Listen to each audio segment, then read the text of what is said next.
დაიყვანეთ ახლა რაღაც დაიყვანეთ რა გებულია სკალპის ღია ჭრილობით, შუბლის სulis და თვალბუდის ზედა კიდის კედლის მოტეხილობით, შუბლის წილის კონტუზიური დაზიანებით, შესაბამისად თვალის კაკლების მთლიანობა ტრაუმული დაზიანების გარეშე ამომცად შენახულია, გარსებში ტრაუმული სისჩაქცევი, თავის ტვინის გარსებში გადაყვანილია დაუყოვნებლივ გადაყვანილი იქნა საოპერაციო ბლოკში, ჩაუტარდა დაზიანებული ფრაგმენტების ამოკვეთა.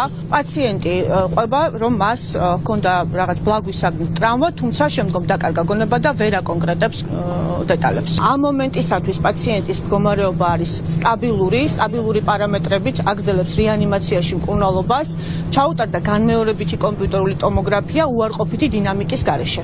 ბებიას დაურეკა, უთხრა რომ იყო ალყაში, ვერ გადიოდა და საუბრის დროს მეგობარ გოგონასთან ერთად იყო, გოგონას მოხვდა ერთი კაფსულა ფეხში და მეორე კაფსულა გამოისროს და მოხვდა ამას სახეში და დაკარგეს მე ერთმანეთი ამ იმაში და კომიტიგეებმა გამოიყვანეს ამის გამო რომ სასწრაფოების შორს იდგნენ, ცოტა მეტი დრო დაჭირდა აქ გადმოყვანა. ალექსი არის ძალიან უწყინარი, ყველაზე საყვარელი ბავშვი, რომლის მშობლებიც არიან ახლა ემიგრაციაში.